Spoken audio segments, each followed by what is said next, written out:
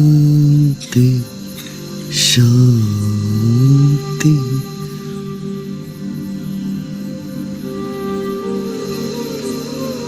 मुस्कुराते मुस्कुराते गहरी सांस लीजिए और मुस्कुराते मुस्कुराते सांस छोड़िए.